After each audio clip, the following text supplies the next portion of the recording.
उत्तर प्रदेश में हमारी सरकार ने अपना वर्ष 2022-23 का बजट आज विधानसभा में प्रस्तुत किया है। यह बजट प्रदेश की 25 करोड़ जनता की जनाकांक्षाओं की भावनाओं के अनुरूप प्रदेश के समग्र विकास को ध्यान में रख करके गांव, गरीब, किसान, नौजवान, महिलाएं, श्रमिक और समाज के प्रत्येक तबके को ध्यान में रख करके बनाया गया है। आदरणीय प्रधानमंत्री जी के नेतृत्व में, उनके मार्गदर्शन में लोक कल्याण संकल्प पत्र की भावनाओं के अनुरूप देश की सबसे बड़ी आबादी का राज्य उत्तर प्रदेश उन जन आकांक्षाओं की पूर्ति कर सके और समग्र विकास के लक्ष्य को प्राप्त करने में सहायक हो सके, इस दृष्टि से उत्तर प्रदेश सरकार का यह बजट 5 वर्षों का एक विजन भी है, जो प्रदेश के सर्वसमावेशी समग्र विकास के साथ साथ एक उज्जवल भविष्य की रूपरेखा भी तैयार करेगा। मित्रों, हम लोगों ने 2022 का विधानसभा का चुनाव के पूर्व एक लोक कल्याण पत्र जारी किया था। ये लोक कल्याण संकल्प पत्र में कुल 130 घोषणाएं हुई थी। इन 130 जो संकल्प हमारे लोक कल्याण संकल्प पत्र में थे, उसमें से 97 संकल्पों को हम लोगों ने इस बजट में, पहले ही बजट में स्थान दिया है और इसके लिए हम लोगों ने 54,883 करोड़ रुपए का भी प्रावधान किया है। जो संकल्प 130 संकल्प थे, उनमें से कुछ संकल्प पहले से चले आ रहे थे, कुछ नए थे। उनमें से 97 संकल्पों को आज यहां पर इस बजट में स्थान दिया गया है, जिसमें 44 संकल्प नए हैं। इनमें जो प्रमुख घोषणाएं हैं आज के बजट में, वो मुख्य रूप से उज्ज्वला योजना के अंतर्गत जो लाभार्थी परिवार हैं, उनको वर्ष में 2 रसोई गैस के सिलेंडर उपलब्ध करवाने की घोषणा, और वह बजट में उन्हें स्थान दिया गया है। अन्नदाता किसानों के लिए भामाशाह भाव स्थिरता कोष की स्थापना के लिए धनराशि फंड की स्थापना की गई है। यहां पे हम लोग पहले से ही एमएसपी का लाभ धान, गेहूं और अन्य फसली के लिए किसानों को उपलब्ध कराते रहे हैं, लेकिन आलू, टमाटर, प्याज आदि फसलों के लिए इस प्रकार की व्यवस्था अब तक नहीं थी। इस बजट में हम लोगों ने अपने अन्नदाता किसानों को राहत देने के लिए भाव स्थिरता कोष की स्थापना भी की है और उस कोष के लिए भी व्यवस्था की है।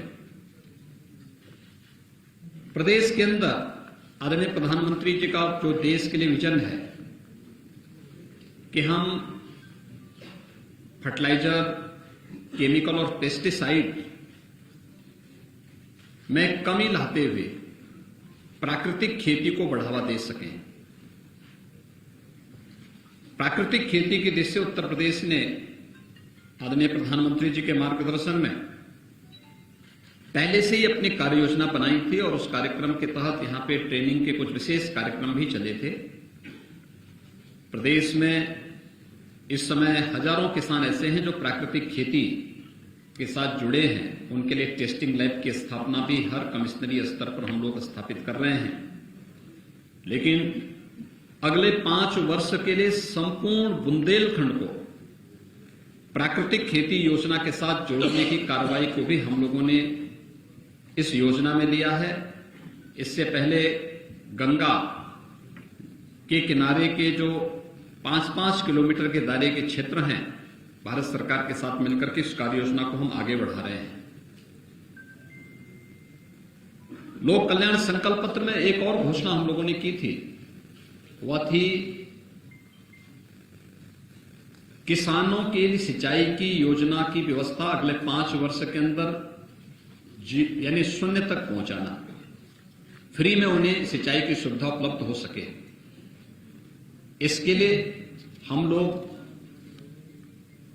पीएम कुसुम योजना के अंतर्गत निःशुल्क सोलर पैनल उपलब्ध कराने की कार्रवाई को आगे बढ़ा रहे हैं। 15,000 से अधिक सोलर पैनल की कार्रवाई को इस वित्तीय वर्ष में हम लोगों ने इस बजट का हिस्सा बनाया है, जिसका लाभ हमारे अन्नदाता किसानों को प्राप्त होगा।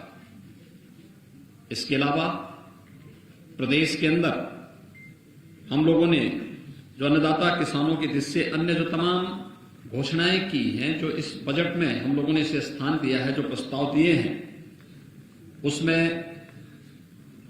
एमएसपी का लाभ हमारे अन्नदाता किसानों को प्राप्त हो सके, इसके लिए बजट का प्रावधान सिंचाई की अवशेष परियोजनाओं को आगे बढ़ाने के साथ ही 1,000 करोड़ रुपए की लागत से लघु सिंचाई की परियोजनाओं को पूरा करने के लिए भी एक विशेष प्रावधान इसमें दिया गया है। निषाद राज बोर्ड सब्सिडी योजना के अंतर्गत नाविकों के लिए नाव खरीद के लिए 40% तक सब्सिडी उपलब्ध करवाने की भी योजना हम लोगों ने इसके साथ ली है। और प्रदेश के अंदर गरीब कल्याण योजना के अंतर्गत एक गरीब कल्याण कार्ड भी जारी करने के लिए संपूर्ण परिवार सर्वेक्षण योजना को भी हम लोगों ने लिया है, जिससे पता लग सके कौन परिवार ऐसा है कि जो योजनाओं में केंद्र और प्रदेश सरकार की योजनाओं से भी वंचित रह गया है, और फिर उसके लिए एक स्पेशल स्कीम चलाना है। दूसरा, प्रदेश के अंदर रोजगार के सृजन और स्वरोजगार के सृजन के लिए हर परिवार का एक व्यक्ति सरकारी नौकरी, रोजगार या स्वतः रोजगार के साथ जुड़े, इसके सर्वेक्षण के कार्यक्रम को भी हम लोगों ने इस बजट में स्थान दिया है। एमबीबीएस और पीजी की सीटें पिछले 5 वर्षों के अंदर प्रदेश के अंदर दुगनी हुई हैं। इसको दुगनी करने के लिए, इसको उससे भी ज्यादा करने के लिए हम लोगों ने बजट में प्रावधान किया है। अयोध्या में इंटरनेशनल एयरपोर्ट की स्थापना करने के लिए भी आवश्यक धनराशि की व्यवस्था इसमें की गई है। प्रदेश के अंदर वे असेवित जनपद जहां पे मेडिकल कॉलेज का निर्माण की कल्पना कोई सोचता भी नहीं था, बिजनौर, कुशीनगर, सुल्तानपुर, गोंडा, ललितपुर, लखीमपुर खीरी, चंदौली, बुलंदशहर, सोनभद्र, पीलीभीत, औरैया, कानपुर देहात, कौशाम्बी और अमेठी, वहां पर भी उसके लिए बजट का प्रावधान इस बजट में हम लोगों ने किया है। बुजुर्ग पुजारियों के लिए, संतों के लिए और उस तबके के लिए जो अब तक उपेक्षित था, एक पुरोहित कल्याण बोर्ड के गठन की कार्रवाई और उसके माध्यम से पुरोहित्य कला को आगे बढ़ाने के साथ साथ उनके समग्र विकास और प्रोत्साहन के लिए भी एक बोर्ड के गठन के कार्यक्रम को भी हम लोगों ने इसमें लिया है।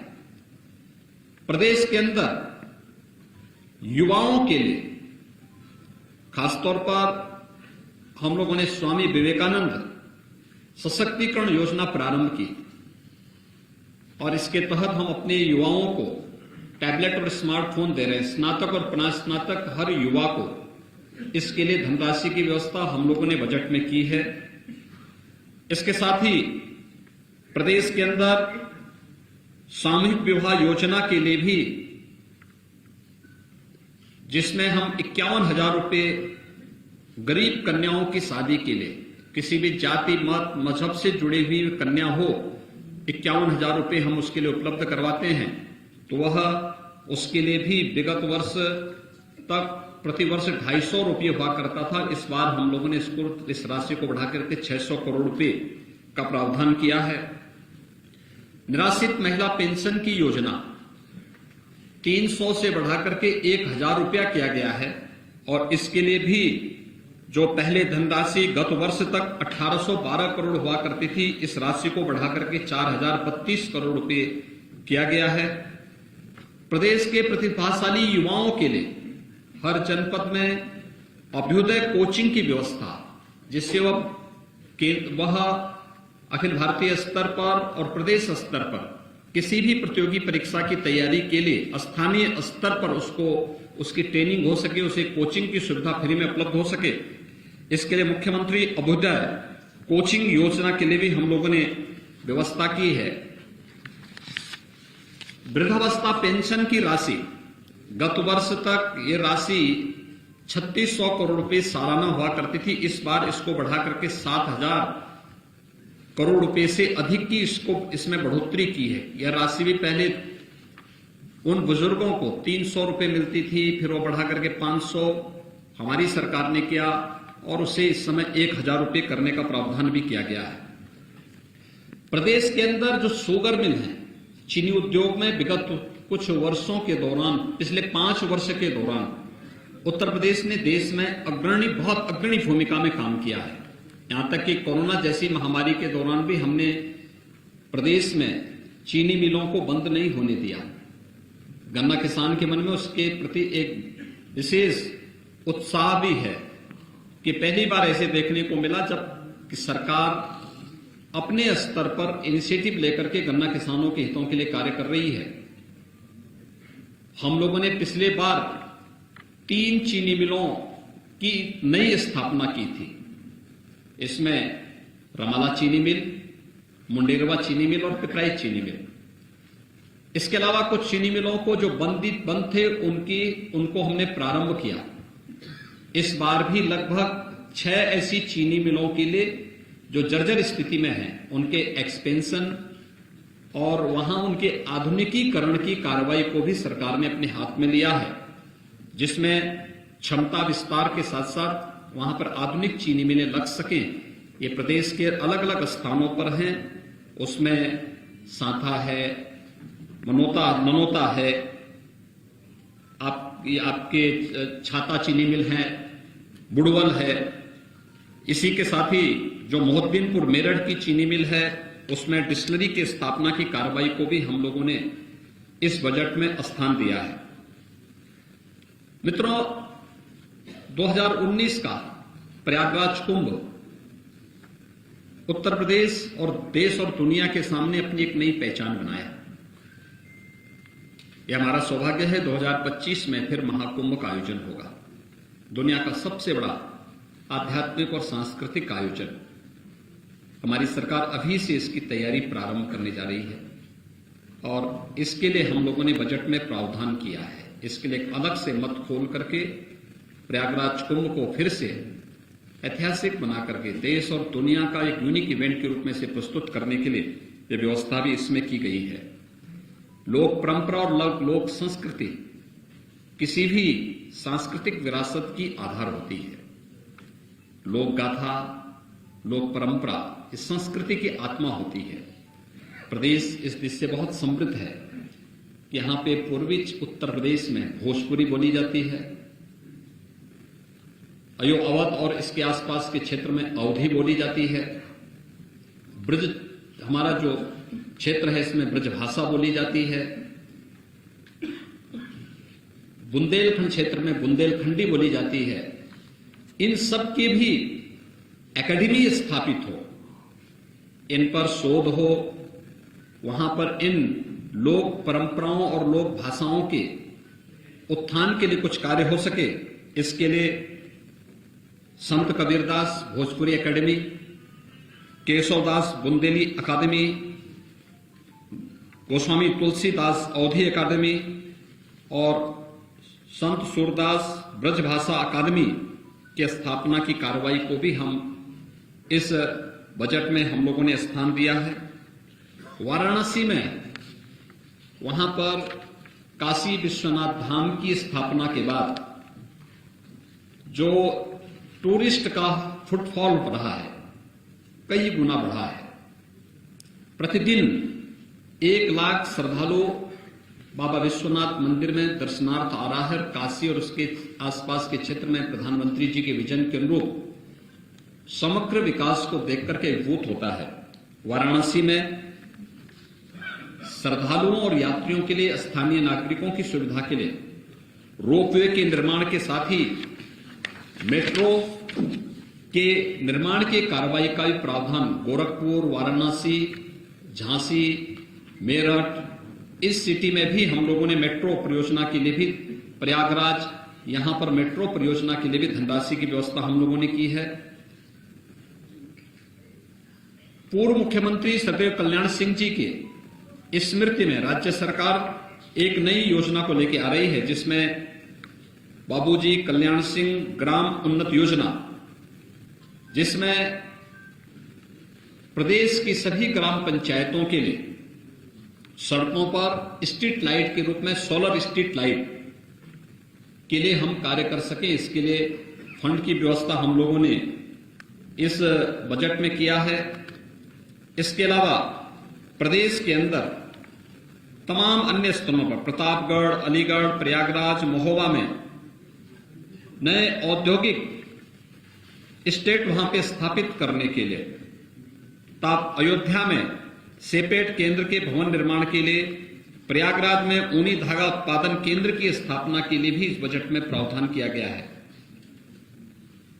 महर्षि वाल्मीकि के सांस्कृतिक केंद्र के रूप में लालापुर चित्रकूट को, निषादराज गोय सांस्कृतिक केंद्र श्रृंगवेरपुर को, संत रविदास संग्रहालय और सांस्कृतिक केंद्र वाराणसी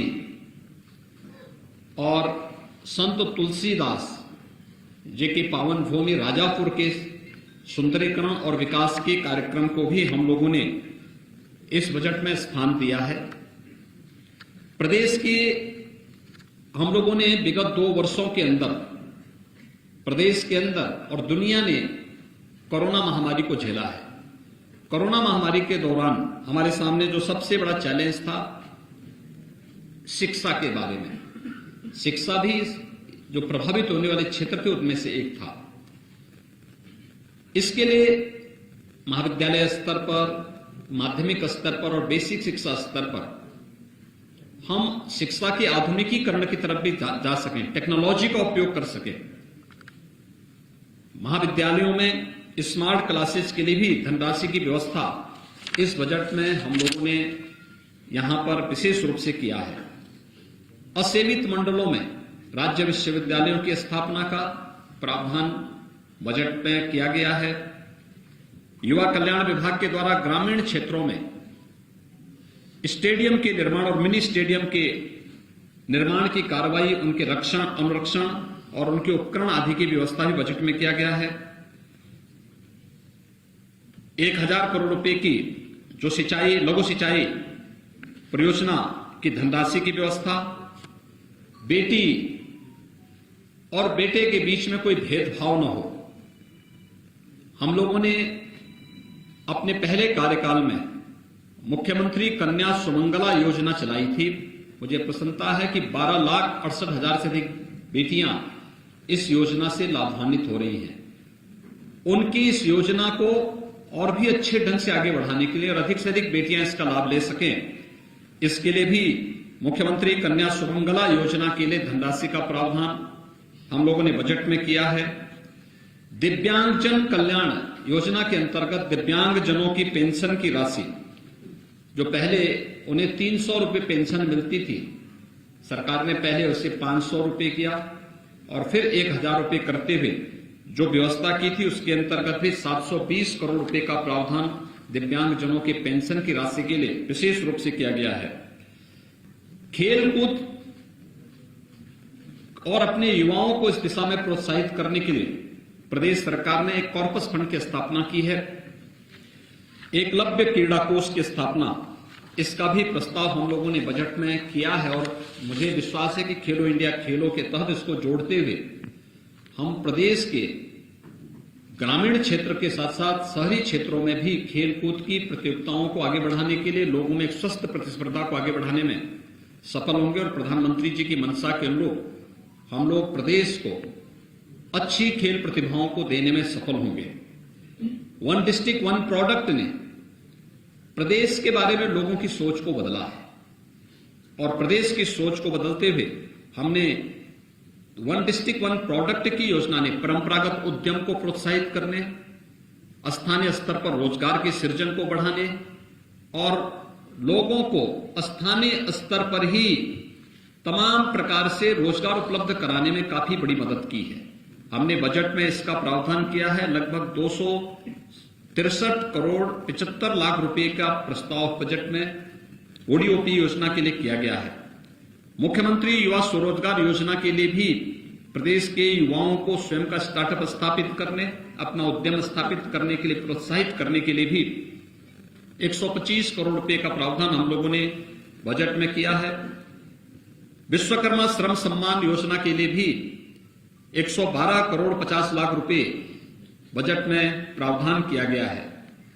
प्रदेश के इंफ्रास्ट्रक्चर डेवलपमेंट का भी व्यवस्थाएं बजट में की गई हैं, चाहे वह Bundelkhand expressway, defence corridor, Gorakhpur link expressway हो और जितने भी एक्सप्रेसवे हैं, इन सब पर औद्योगिक गलियारों के विकास के साथ साथ इन कार्यक्रमों को आगे बढ़ाने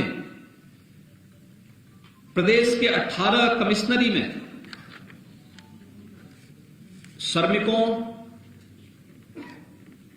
कोविड कालखंड के दौरान अनाथ हुए बच्चों या फिर उन सभी बच्चों के लिए जो अनाथ हो चुके हैं, जिनका कोई भी लीगल अभिभावक नहीं है, उन बच्चों के लिए अटल आवासीय विद्यालय हमारे वर्तमान में निर्माणाधीन है। नए सत्र में हम उन्हें संचालित करेंगे, इसके लिए भी प्रावधान हम लोगों ने यहां पर किया है। बुंदेलखंड में general Bipin Rawat defence and industrial corridor के विकास का प्रस्ताव भी हम लोगों ने, इसके लिए भी 400 करोड़ रुपए की धनराशि का प्रस्ताव हम लोगों ने किया है। इसके साथ ही प्रदेश के अंदर जो हमारे वर्तमान में चालू परियोजनाएं हैं, जिनमें महर्षि वाल्मीकि के लालापुर क्षेत्र का विकास, वाराणसी में संत रविदास श्रृंगवेरपुर में निषाद राज गुह्य स्थलों के पर्यटन विकास के साथ ही बहराइच में महाराज सोहेलदेव के भव्य स्मारक निर्माण के लिए भी धनराशि की व्यवस्था इस बजट में की गई है। बाबा साहब डॉक्टर भीमराव अंबेडकर स्मारक और सांस्कृतिक केंद्र की स्थापना लखनऊ में चल रही है। इसको समय से पूरा करना और साथ साथ इसके कुशल संचालन के लिए भी धनराशि की व्यवस्था बजट में की गई है।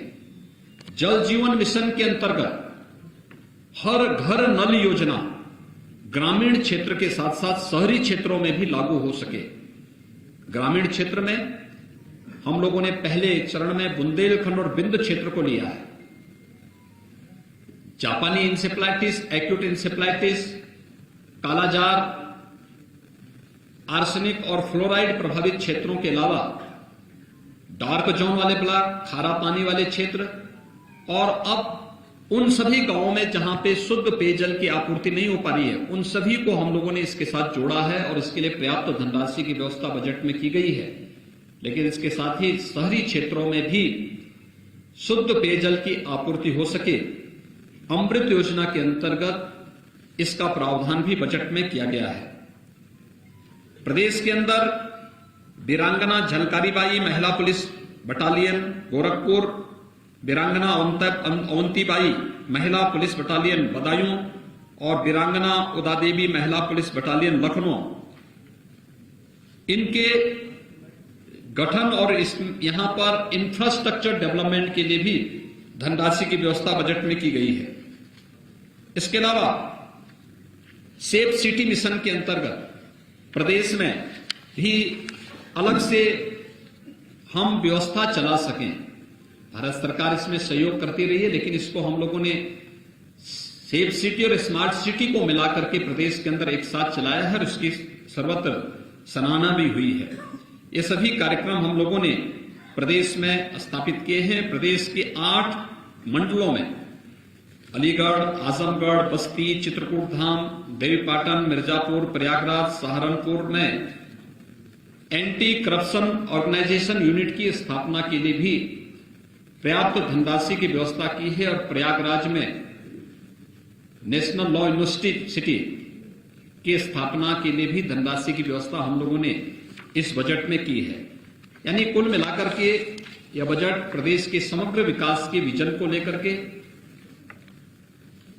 प्रदेश के आगामी 5 वर्षों के एक सर्वसमावेशी और समग्र विकास को ध्यान में रख करके तैयार किया गया एक विजन डॉक्यूमेंट के रूप में हम लोगों ने आज यहां पे प्रस्तुत किया है। और यह बजट उत्तर प्रदेश की 25 करोड़ जनता की जन आकांक्षाओं के अनुरूप प्रदेश के गांव, गरीब, किसान, नौजवान, महिलाएं और समाज के प्रत्येक तबके के हितों के लिए कार्य करने में सफल होगा, उसकी आधारशिला स्थापित करेगा।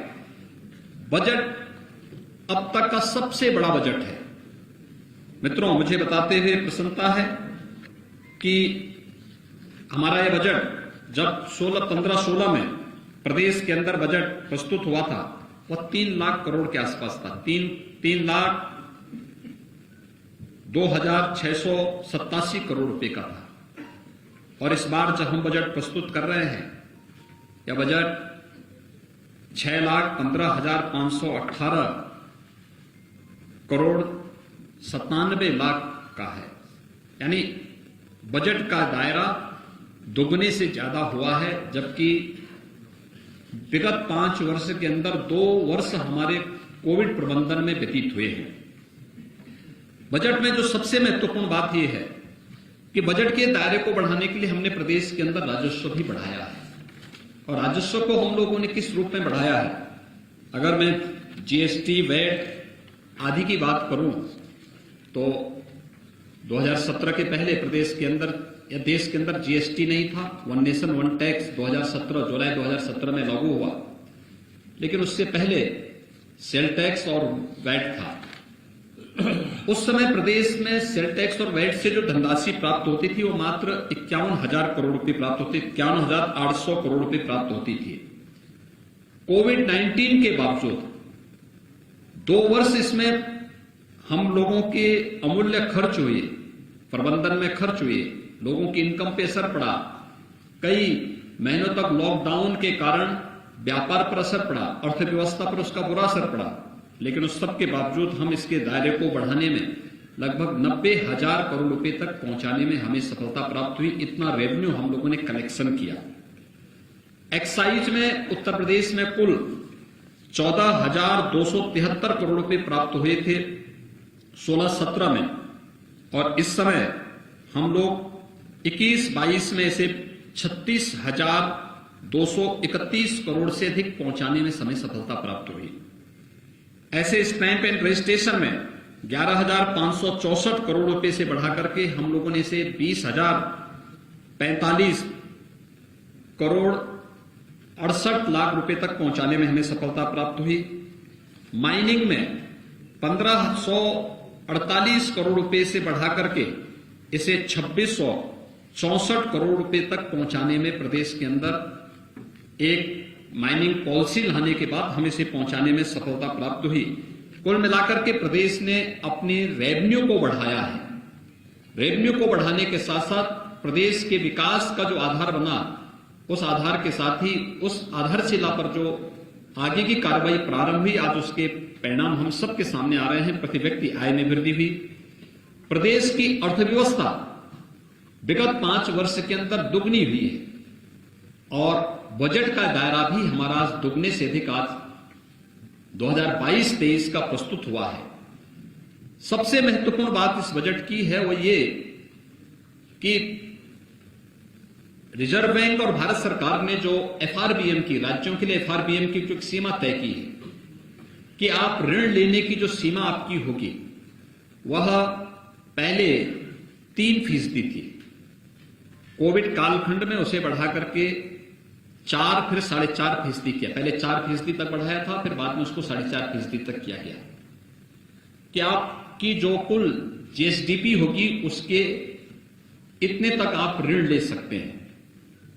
उत्तर प्रदेश आज भी अपना बजट के दायरे को बढ़ाने, बेहतर कोविड प्रबंधन करने, इंफ्रास्ट्रक्चर डेवलपमेंट के कार्यक्रमों को आगे बढ़ाने, लोक कल्याण के कार्यक्रमों को आगे बढ़ाने, प्रदेश के प्रत्येक तबके के लिए, गरीबों के लिए, गांवों के लिए, महिलाओं के लिए, किसानों के लिए, मजदूरों के लिए, व्यापारियों के लिए, समाज के प्रत्येक तबके के लिए अपनी कल्याणकारी योजनाओं को आगे बढ़ाने और समग्र विकास के कार्यक्रमों को आगे बढ़ाने के साथ ही एफआरबीएम की जो सीमा 4.5% तक तय की गई है, हम अपने कुशल वित्तीय प्रबंधन के तहत यह हमारा इस बजट के बाद भी 3.96% ही रहेगा। हम 4% से भी कम पर आज भी है। बजट का दायरा बढ़ा, प्रदेश के अंदर इंफ्रास्ट्रक्चर डेवलपमेंट के कार्यक्रम हुए, निवेश की नई नई संभावनाओं को हम लोगों ने नई पॉलिसी के माध्यम से आगे बढ़ाने का कार्य किया। ये प्रदेश की कुशल वित्तीय प्रबंधन का एक नमूना है। आज विधानसभा में उत्तर प्रदेश का 2022-23 का यह बजट प्रस्तुत हुआ है। मैं इसके लिए वित्त मंत्री जी को, अपने अपर मुख्य सचिव वित्त और उनकी पूरी टीम को हृदय से धन्यवाद देता हूं।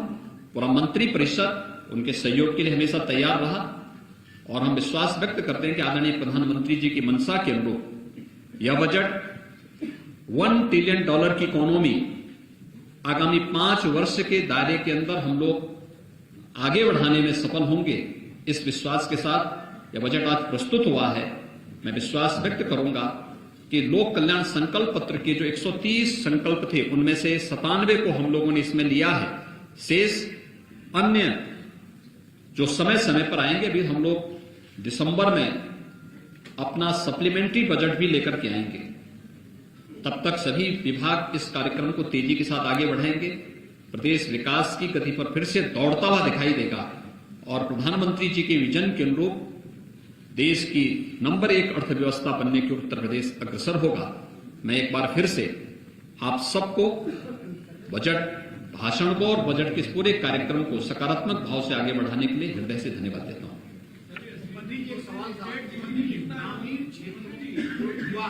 इस समय हमारी जो है 20,48,000 करोड़ रुपए से अधिक की है। कोविड के दौरान ये प्रभावित हुई थी, लेकिन फिर भी अच्छी दिशा में आगे बढ़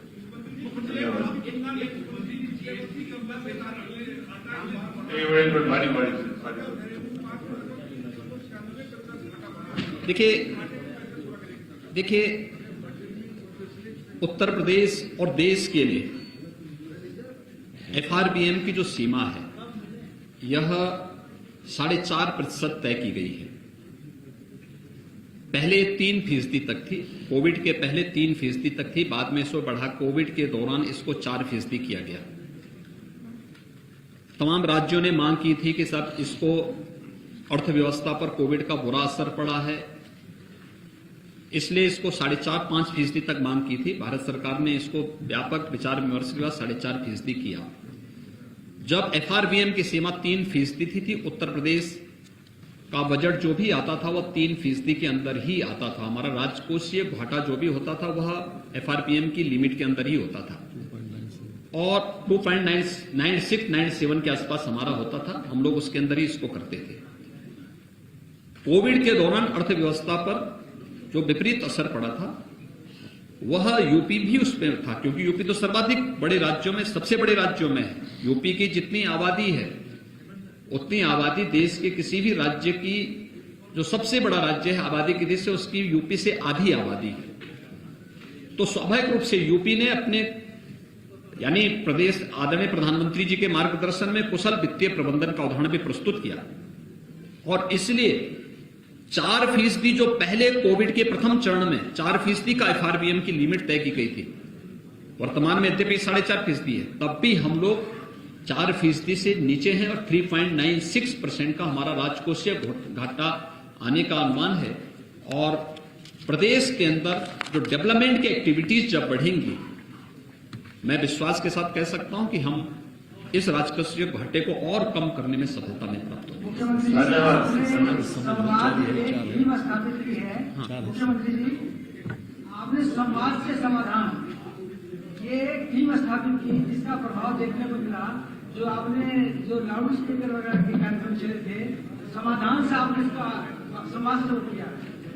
एक जन समस्या, जिले की जन समस्याएं जो होती है, वो भी एक मुद्दा बहुत गंभीर होता है। तो ये समाधान का जो विस्तार है, संवाद का जो विस्तार वो है, उसको आप लोकतंत्र की सबसे बड़ी ताकत होती है संवाद, और ये लोकतंत्र की ही ताकत है कि बजट प्रस्तुत करने के बाद मुझे आपके पास यहां तत्काल आना पड़ा। ये संवाद का ही माध्यम है। इसी संवाद के लिए हम आगे बढ़ते हैं। ग्रामीण क्षेत्रों में जो युवा है वो स्वरोजगार की दशा में स्वावलंबी हों, उनके लिए सरकार कोई बजट में प्रावधान की है? बजट में रोजगार, स्वतः रोजगार और नौकरी के लिए हर परिवार के एक सदस्य को इस योजना के तहत हमें जोड़ना है और इसका प्रावधान किया गया है। इसके सर्वेक्षण के लिए धनराशि की व्यवस्था की गई है। आप देखेंगे कि प्रदेश में द्रुत गति से आगे बढ़ेगा। अभी हम लोगों ने जो रोजगार मेले के कार्यक्रम को आगे बढ़ाने की कार्रवाई की है, इसी दिशा से की है। और उत्तर प्रदेश विगत, देखिए उत्तर प्रदेश की अनएम्प्लॉयमेंट रेट आपने देखा होगा, एक स्वतंत्र एजेंसी के जो सर्वेक्षण आए हैं 2015, 16, 17 की तुलना में, जो पहले 18% से अधिक था, आज 2.9% रह गया है।